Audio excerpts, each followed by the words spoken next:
Hello नमस्कार आदाब सलाम सत श्री अकाल केम छो कस्से काय किरो हाल है केना छी यहाँ सब कैसन वानी हाउ आर यू कैसे हैं आप लोग केमो नाचो मरक्कम खम्मा गणियोगम केमती अच्छंती की खबर नमस्तुभ्यं राधे राधे राम राम देवी और सज्जनों आज के इस छोटे से वीडियो में मैं आपको बताने जा रहा हूं कि तुला राशि वालों के लिए 2025 का समय आखिर कैसा रहेगा, किस मामले में बढ़िया रहेगा, किस मामले में खराब रहेगा। इसी विषय पर आज की हमारी ये जो वीडियो है वो होने जा रही है। इसमें आप देखो, मैं आपको बता दूं ग्रह की जो स्थिति है वो कुंडली के अष्टम भाव में देवगुरु बृहस्पति यहाँ विराजमान है, जो 14 मई से पहले यहाँ पर में रहेंगे और 14 मई के बाद कुंडली के नवम भाव में यहाँ पर में आ जाएंगे, जो 14 मई से लेकर 18 अक्टूबर तक और 5 दिसंबर के बाद कुंडली के नवम भाव में रहेंगे और 18 अक्टूबर के बाद कुंडली के दसम भाव में कर्क राशि में हंस नामक पंच महापुरुष राजयोग बनाएंगे, जो बड़ा सुखद और अच्छा रिजल्ट रहेगा इनका। और आपको मैं बता दूं कि केतु देवता जो है 29 मई को चले आएंगे कुंडली के एकादश भाव में, उससे पहले कुंडली के 12वें भाव में कन्या राशि में रहेंगे। और शनि देवता जो है सो कुंडली के 29 मार्च को चले आएंगे छठे भाव में, 29 मार्च से पहले पंचम भाव में कुंभ राशि में रहेंगे। और राहु देवता जो हैं तो 29 मई से पहले रहेंगे कुंडली के छठे भाव यानी कि मीन राशि में और 29 मई के बाद चले आएंगे कुंभ राशि में कुंडली के पंचम भाव में। तो इन सब का आखिर क्या प्रभाव आपके ऊपर पड़ेगा, इसी को समझेंगे कि 2025 में आखिर कितना बेहतरीन अथवा कितना बुरा कैसा रहेगा, उसको जानने की कोशिश करेंगे। लेकिन सबसे पहले मैं आपको तुला राशि के बारे में कुछ अच्छी और कुछ बुरी बातें बताना चाहता हूं। तुला राशि के गुण अवगुण के बारे में भी बताने का प्रयास करूंगा। देवी और सज्जनों,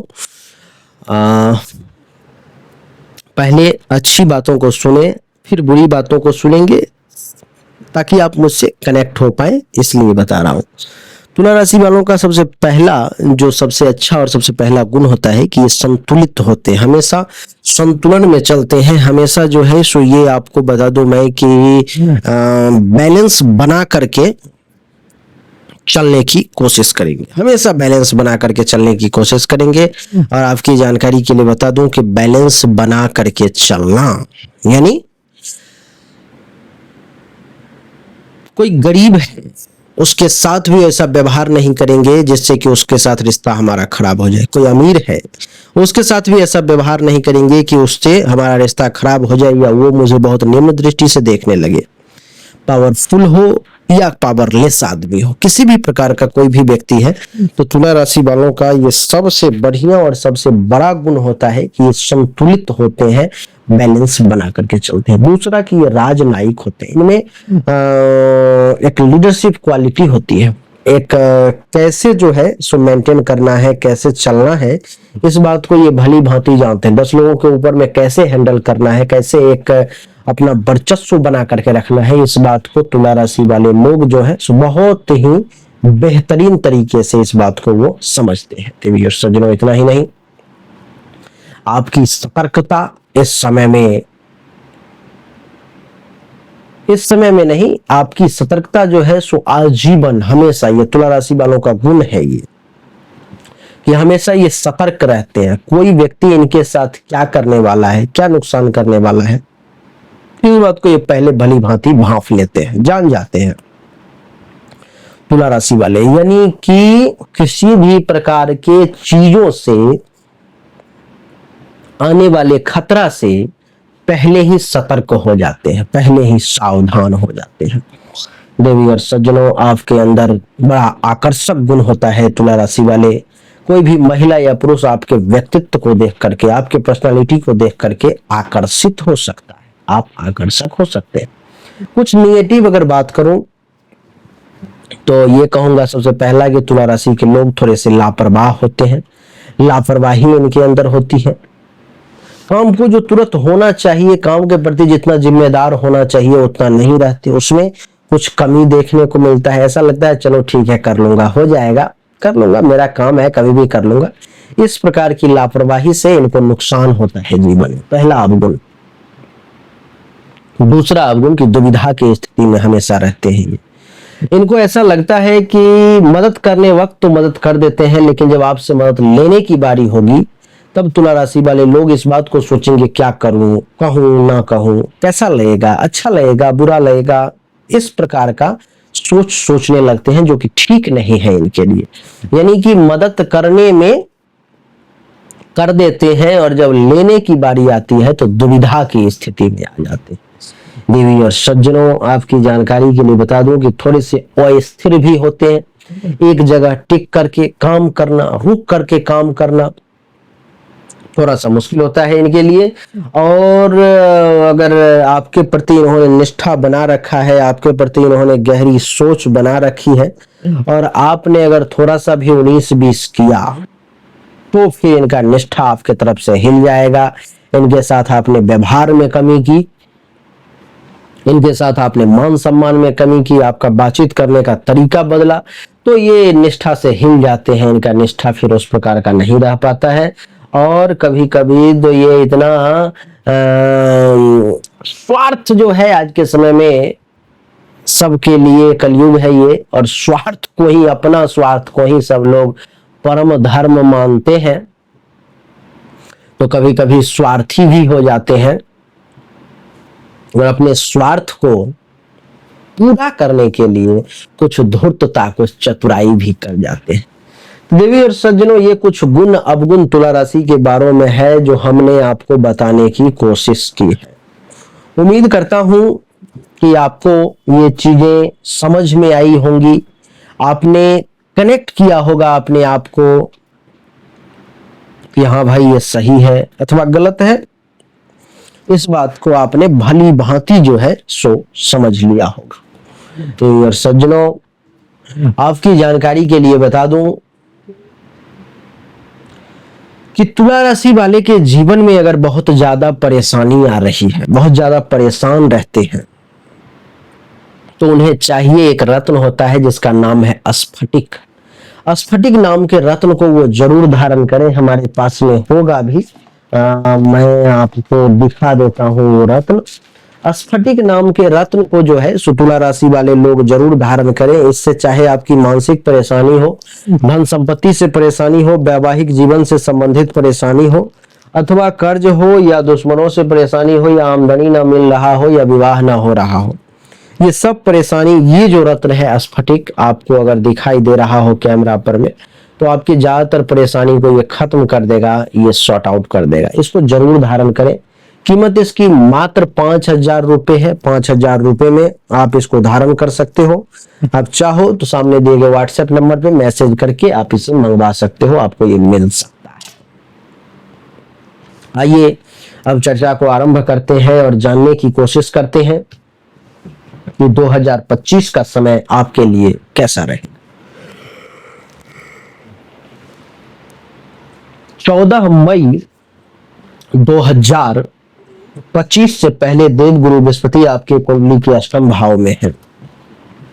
तो 14 मई 2025 से पहले की क्या कहानी है, पहले उसको समझिए कि 8वें भाव में बैठने के कारण सबसे पहले तो 14 मई से पहले एक मामले में आप निश्चिंत रहे। 8वां भाव मृत्यु का होता है, तो एक मामले में निश्चिंत रहें कि अगर आपके ऊपर में कोई ऐसा भयंकर मृत्युतुल्य कष्ट भी आने वाला है, आएगा, तो देवगुरु बृहस्पति आपकी उससे सुरक्षा करेंगे, मरने नहीं देंगे, जान बचा लेंगे आपकी। 14 मई से पहले अगर ऐसा होता है तो आपको आचरणवान, चरित्रवान बनाने का देवगुरु बृहस्पति हर संभव प्रयास करेंगे। इनकी ये कोशिश रहेगी कि आपके चरित्र पर में दाग ना लगे, आपके आचरण पर में दाग न लगे। और सज्जनों, आप सुखी कहलाएंगे, सुखमय जीवन जो है सो व्यतीत करेंगे। और आपकी जानकारी के लिए बता दूं कि इस समय में किसी भी प्रकार का कष्ट अगर आपको घेरने की भी कोशिश करेगा, फिर भी देवगुरु बृहस्पति उससे आपकी सुरक्षा करेंगे। इतना ही नहीं, 8वें भाव का देवगुरु ये बताता है कि 14 मई तक आपके अंदर शांति रहेगी, आप परेशान नहीं रहेंगे, आप बहुत ज्यादा जो है सो अशांत नहीं रहेंगे। भाषा भी 14 मई तक आपकी बहुत मीठी रहेगी, मीठे शब्द का देवगुरु बृहस्पति के कारण प्रयोग करेंगे, वाणी में एक आकर्षण शक्ति रहेगी। और आपकी जानकारी के लिए बता दूं कि विवेक का सहारा मिलेगा, विवेकी कहलाएंगे, ग्रंथ वगैरह रचना करना, लिखना, ये सब जो है इस समय में आपके मन में भाव उत्पन्न हो सकता है। अपने कुल के लिए, अपने वंश के लिए आप एक कुलदीपक के तौर पर में भी जाने जाएंगे। आपका कुल, आपका खानदान जो है इस समय में आप पर में गौरव करेगा। आप कुछ ऐसा काम कर सकते हैं। ज्योतिष विद्या की तरफ जो है आपका एक प्रेम बना रहेगा। ज्योतिष की वीडियो देखेंगे, ज्योतिष विद्या का अध्ययन भी करेंगे। कुछ विषय वस्तु की तरफ लोभ हो सकता है, जिसको प्राप्त करने की इच्छा आप में जागृत हो सकती है। कुछ गुप्त रोग आपको 14 मई से पहले परेशान कर सकता है। प्राइवेट पार्ट से संबंधित परेशानी आपके सामने में आ सकती है, थोड़ा सा सावधान रहे। दोस्तों के द्वारा, मित्रों के द्वारा कुछ धन का नुकसान भी हो सकता है, उस मामले में भी थोड़ा सावधान रहेंगे तो ज्यादा बढ़िया रहेगा। देवी और सज्जनों, आपकी जानकारी के लिए बताऊं कि 14 मई के बाद जब देवगुरु बृहस्पति कुंडली के नवम भाव में जाएंगे तो 14 मई से 18 अक्टूबर तक नवम भाव में, और फिर 5 दिसंबर के बाद नवम भाव में, यानी कि यहीं पर में रहेंगे। तो क्या प्रभाव होगा इसको समझिए। नवम भाव में बैठने के कारण सबसे पहले आपकी आस्था ईश्वर पर में बहुत आ जाएगी। आप एक तपस्वी की तरह, आप एक भक्त की तरह जाने जाएंगे, जिसके कारण से आपके यश में भी खूब वृद्धि होने लगेगी। हर तरफ आपके बारे में एक से एक अच्छी बातें होने लगेंगी। आप एक भक्त के तौर पे जाने जाएंगे। आपका भक्ति इस समय में देखने लायक होगा। योग, साधना, ये सब खूब करेंगे। वेद वेदांत का अध्ययन करेंगे। भाग्य का भी साथ मिलेगा। भाग्य भरोसे बहुत सारा काम 14 मई के बाद अपने आप आपका होता हुआ चला जाएगा। आपको ऐसा लगेगा कि इसमें मैंने उतना परिश्रम नहीं किया, फिर भी हो गया। हाँ, वो हो जाएगा। देवी और सज्जनों, आप एक विद्वान व्यक्ति के तौर पर भी जाने जाएंगे। आपके अंदर विद्वता इस समय में, अपने आप ज्ञान का उत्सर्जन, आपने जो परिश्रम कर रखा है, आपने जो मेहनत कर रखा है, आपने जो शिक्षा हासिल की है, वो इस समय समाज के सामने ला करके आप उसका अध्ययन कर सकते हैं, आप उसके बारे में बता सकते हैं। तो विद्वान के तौर पर भी जाने जाएंगे। बड़े बड़े लोग इस समय में आपको मान सम्मान देंगे, पूजेंगे आपको। आप एक पराक्रमी व्यक्ति के तौर पे जाने जाएंगे। आपकी बुद्धिमत्ता की चर्चा इस समय में चारों तरफ, देश में हर तरफ होगी, और संतान का भी सुख मिलेगा, और धर्म के पालन करने वाले आप धर्मात्मा भी कहलाएंगे। तो बढ़िया समय है। देवगुरु बृहस्पति खूब बढ़िया लाभ देने वाले हैं। 18 अक्टूबर से देवगुरु बृहस्पति कुंडली के 10वें भाव में आ जाएंगे, और जब कुंडली के 10वें भाव में 18 अक्टूबर से देवगुरु आ जाएंगे तो क्या होगा, आपको अच्छे अच्छे कर्म करने का अवसर मिलेगा। आप सत्कर्मी कहलाएंगे। आप इस समय में सदाचारी बने रहेंगे। अच्छा आचरण, आपका चरित्र, ये सब खूब बढ़िया रहेगा। 10वें भाव में देवगुरु के बैठने के कारण आपकी आत्मा पुण्यात्मा कहलाएगी। सिर्फ अच्छा, सिर्फ धर्म कर्म का ही काम करेंगे। ऐश्वर्यवान भी बने रहेंगे, यानी कि आपको धन दौलत, रुपया पैसा, गाड़ी बंगला की कमी नहीं महसूस होगी। ऐश्वर्य ही ऐश्वर्य होगा, दौलत ही दौलत होगा, सब कुछ आपको प्राप्त होगा। साधु संत के तौर पर में भी आपको सेवा करने का अवसर भी मिलेगा, और सेवा पाने का अवसर भी मिलेगा। लोग आपको संत मान करके, साधु मान करके सेवा भी करेंगे, और आप भी लोगों की सेवा निश्चित तौर पे संत महात्मा की करेंगे। न्याय व्यवस्था की तरफ बड़ा रुझान रहेगा। किसी के साथ अन्याय नहीं होने देंगे, चाहे आपका उस पर नुकसान ही क्यों ना हो जाए। 18 अक्टूबर के बाद आप देखेंगे कि आपका मन खूब प्रसन्न रहेगा। खूब प्रसन्न चित्त मन से काम करेंगे। ज्योतिष विद्या में खूब रुझान होगा। सत्य बोलने के लिए पूर्ण रूप से उत्सुक रहेंगे। रिस्क लेने के लिए तैयार रहेंगे कि जो होगा सो होगा, देखा जाएगा, लेकिन सच ही बोलूंगा। शत्रुहंता योग बनेगा। शत्रु दुश्मन के नाश का योग बनेगा। दुश्मन अगर आपसे टकराने की कोशिश करेगा तो जो हमसे टकराएगा चूर चूर हो जाएगा, ऐसी स्थिति रहेगी। आपकी जानकारी के लिए बता दूं कि इस समय में राजमान्य कहलाएंगे। बड़े बड़े लोग, राजा, राजा समान, सेठ, साहूकार, पैसे, धन दौलत वाले प्रतिष्ठित लोग आपका खूब मान सम्मान करेंगे। स्वतंत्र विचारक आप रहेंगे। आपका विचार बहुत अच्छा रहेगा। माता पिता का भक्ति भी आप बहुत अच्छे से करेंगे। और आपकी जानकारी के लिए बता दूं कि लाभवान बने रहेंगे। लाभ मिलेगा, धन की प्राप्ति होगी, धनवान कहलाएंगे, और भाग्य का भी निश्चित तौर पर में साथ मिलेगा। इसलिए हे तुला राशि के जातक, आप भाग्यवान भी 2025 में कहलाएंगे, क्योंकि जगह जगह पे भाग्य का साथ मिलने जा रहा है। गुरु के बाद बात करेंगे शनि की। शनि देवी और सज्जनों 29 मार्च से पहले कुंडली के पंचम भाव में कुंभ राशि में है। कुंडली के पंचम भाव में शनि के कुंभ राशि में होने के कारण आपको हेल्थ वाइज कुछ इशू, खास करके 29 मार्च से पहले बात रोग से संबंधित जो बीमारी होती है उसके मामले में थोड़ी सतर्कता चाहिए। शनि आपको भ्रमणशील बना करके रखेंगे, घूमने टहलने का खूब अवसर देंगे, खूब घूमेंगे आप, विद्वान व्यक्ति के तौर पर में आप जाने जाएंगे। आपकी विद्वता इस समय में झलकती रहेगी। उदासीन रहेंगे, बिल्कुल न्यूट्रल। 29 मार्च से पहले किसी न ऊधो से लेना न माधो को देना, ना ही किसी के पक्ष में ना ही किसी के विपक्ष में। आलू रहेंगे, सब सब्जी में मिल जाने वाला। देवी और सज्जनों इतना ही नहीं, संतान का सुख मिलेगा। थोड़ा सा आलसी भी हो सकते हैं इस समय में, और चंचलता आपके अंदर वास कर सकती है, तो चंचल मन पर में काबू करें, ज्यादा अच्छा रहेगा। 29 मार्च के बाद शनि जब कुंडली के छठे भाव में आ जाएंगे देवी और सज्जनों, तो शत्रुहंता योग बना देंगे। 29 मार्च के बाद अगर कोई दुश्मन आपको डैमेज करने का प्रयास करेगा तो आप उस पर विजय हासिल करेंगे, भोग विलास का अवसर मिलेगा। आपको बता दो कि कवित्व का गुण आप में डेवलप होगा, आप एक अच्छे कवि भी कहलाएंगे।